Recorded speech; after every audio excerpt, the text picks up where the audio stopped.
జీవము పొందినట్లు ఆయనను అనుగ్రహించింది. ఈ ఎవరు రాశారంటే యోహాను గారు రాశారు. శిష్యుడైన యోహాను గారు ఆయన సువార్త రాశారు.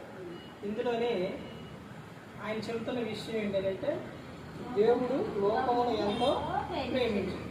ఈ లోకాన్ని దేవుడు ఎంతో ప్రేమించాడు. ప్రేమించిన ఆయన ఏం చేశారు అంటే కాగా తన అద్వితీయ కుమారునిగా పుట్టిన వారి యందు విశ్వాసం ఉంచు ప్రతివాడు నశింపక నిత్య జీవం పొందినట్లు ఆయనను అనుగ్రహించారు. ఎవరు అనుగ్రహించారంటే కుమారుడు. ఆ కుమారుడు ఎవరనంటే యేసుక్రీస్తు ప్రభువు. ఆయన ఈ లోకానికి వచ్చినప్పుడు ఆయన ఇక్కడ పంపించినప్పుడు అమ్మ దేవుడు చెబుతున్న విషయం ఏంటంటే మీరు ఏ ఒక్కరు కూడా నశించి నరకానికి వెళ్ళిపోకూడదు.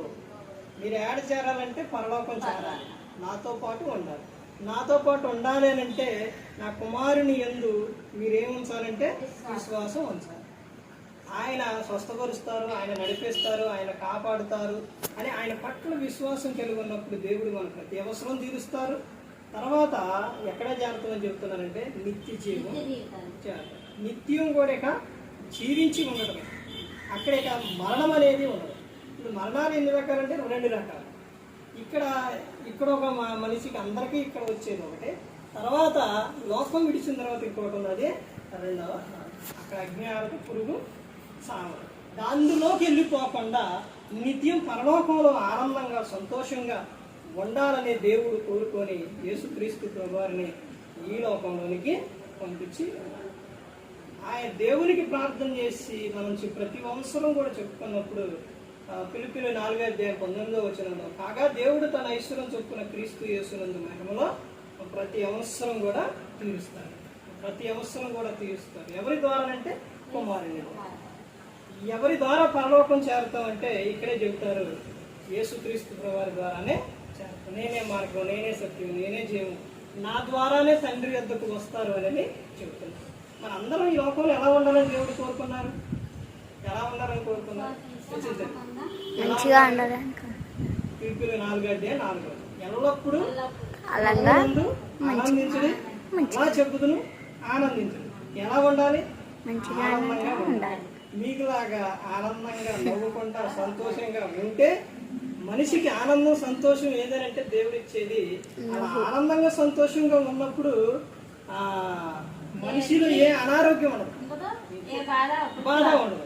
ఇప్పుడు చిన్నపిల్లలు రాక్షయ్య నువ్వు మీరందరూ కూడా అంటే చిన్నపిల్లలు అందరూ కూడా ఎలా ఉంటారు? ఆనందంగా ఉంటారు.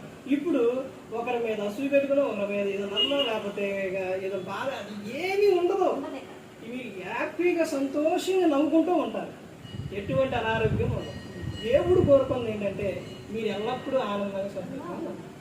యేసుక్రీస్తు ప్రభువారిని శిష్యులు అడుగుతారు పరలోక రాజ్యంలో ఎవరు గొప్పవాళ్ళు? పరలోక రాజ్యం అక్కడ చేరాలంటే ఎవరు చేరతారు, ఎవరు వెళ్తారని అడిగినప్పుడు యేసుక్రీస్తు ప్రభువారు ఒక చిన్న బిడ్డను తీసుకొని మధ్యలో నిలబెట్టి మీరు మార్పు నంది బిడ్డల వంటి వారైతేనే పరలోక రాజ్యంలో ప్రవేశిస్తారు అని చెప్పారు. బిడ్డల వంటి మనసు కలిగి ఉండాలి. అప్పుడే మనం ఆనందంగా ఉండగలుగుతాం. లోకం విడిచిన పరలోకానికి చేరుకుంటాం. యేసుక్రీస్తు ప్రభువుని ఎందుకు అనుగ్రహించారు, ఎందుకు పంపించారంటే మనం ఆయన పట్ల విశ్వాసం ఉంచినప్పుడు ఆ నిత్య జీవం చేరమని యేసుక్రీస్తు ప్రభువుని లోకానికి అనుగ్రహించారు. ఏ ఒక్కరు నశించి నరకానికి వెళ్ళిపోవాలి, ప్రతి ఒక్కరు పరలోకం చేరాలని తండ్రి దేవుడు. మరి విధంగా మాట్లాడించిన తండ్రి దేవుడు ప్రకృతితో సూత్రం చెల్లిస్తూ గౌరవ శ్రద్ధగా మీకు చెల్లిస్తూ కనిపిస్తున్నారు. ప్రార్థన చేస్తాం.